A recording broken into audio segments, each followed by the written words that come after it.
और गर्म हो गई है। पोस्टर वॉर के साथ साथ बयानों का भी बार लगातार जारी है। योगी आदित्यनाथ की ओर से दिए गए बटेंगे तो कटेंगे वाले बयान को लेकर सपा लगातार हमला बोल रही है। राष्ट्र तब सशक्त होगा जब हम एक रहेंगे, नेक रहेंगे, तभी नेक रहेंगे। बटेंगे तो कटेंगे, बटेंगे तो कटेंगे, एक रहेंगे तो नेक रहेंगे। तो बटेगा न कटेगा, और जो ऐसी बातें करेगा बाद में पिटेंगे।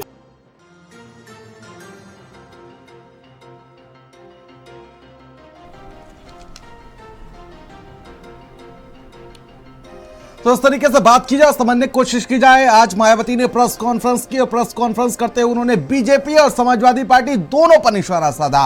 और साथ ही साथ अब देखिए, अभी राकेश त्रिपाठी को आप जिस तरीके से सुन रहे थे, उन्होंने कहा कि मायावती अपना जो वोट बैंक उनका खो गया है उसको वापस लाने की कोशिश करती हुई नजर आ रही हैं। और इसी बीच विश्वनाथ पाल जी हमारे साथ जुड़ चुके हैं फोन लाइन पर। सर बहुत बहुत स्वागत है। विश्वनाथ पाल जी हैं, बीएसपी के प्रदेश अध्यक्ष हैं।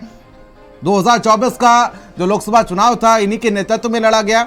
और सर बहुत बहुत स्वागत है भारत समाचार पर। सर आवाज पहुंच रही है आपको? चलिए, शायद संपर्क नहीं हो पा रहा है विश्वनाथ पाल जी से, लेकिन आ रही है। बहुत बहुत धन्यवाद। ठीक है सर। सर देखिए, आज प्रेस कॉन्फ्रेंस की गई, उसके बाद लगातार अभी आपने राकेश त्रिपाठी को सुना होगा, वो कह रहे थे कि मायावती जी अपना खोया हुआ वोट बैंक जनाधार लाने की कोशिश कर रही है वापस। कैसे देखते हैं बीजेपी के इस रिएक्शन को?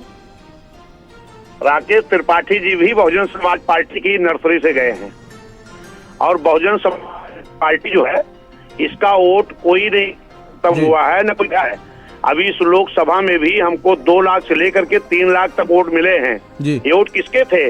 अगर हमारे वोट नहीं थे तो ये किसके वोट थे? इसी उपचुनाव हो रहा है। जिस तरीके से इस देश में भाईचारा बिगाड़ने का बात हो रही है, कोई कह रहा कटोगे तो बटोगे, कोई कह रहा जुड़ोगे तो जीतोगे।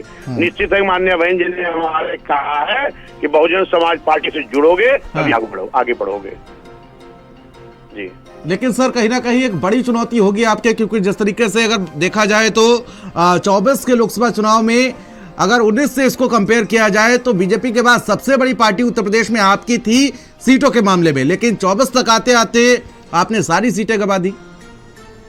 एक बात और गौर करिएगा जी कि भारतीय जनता पार्टी का एनडीए गठबंधन 38 दलों का गठबंधन था और कांग्रेस समाजवादी का इंडिया गठबंधन भी 28 दलों का था और हम खेल रहे थे। उसकी तुलना में अगर देखेंगे तो वो लोग कहीं खड़े नहीं होते हैं। लेकिन सर रणनीति तो आपकी फेल हो गई।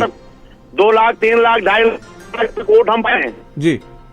अगर हमारे वोट चले गए होते तो किसके वोट हमको मिलते हैं? क्यों प्रचार किया जा रहा है? बहुजन समाज पार्टी का वोट मजबूती के साथ बीएसपी के साथ था और है और आगे आपको भी दिखाई पड़ेगा ये। ठीक है सर, बहुत बहुत शुक्रिया हमारे साथ जुड़ने के लिए, अपना कीमती समय हमें देने के लिए। और जिस तरीके से देखा जाए तो सियासत तेज होती हुई नजर आ रही है। बीएसपी अध्यक्ष मायावती ने आज प्रेस कॉन्फ्रेंस की और इसी पर चर्चा करेंगे। हमारे साथ संजय सिंह जी बीजेपी से जुड़ चुके हैं, मनोज यादव हमारे साथ समाजवादी पार्टी से जुड़ चुके हैं। मनोज यादव जी, सबसे पहले आपके पास आना चाहूंगा। और देखिए, आज मायावती जब प्रेस कॉन्फ्रेंस कर रही थी तो इतना हमलावर वो बीजेपी पे नजर नहीं आई जितना समाजवादी पार्टी पर वो नजर आई। कैसे देखते हैं आज की प्रेस कॉन्फ्रेंस और उनके तमाम बयानों को? निश्चय ही आदरणीय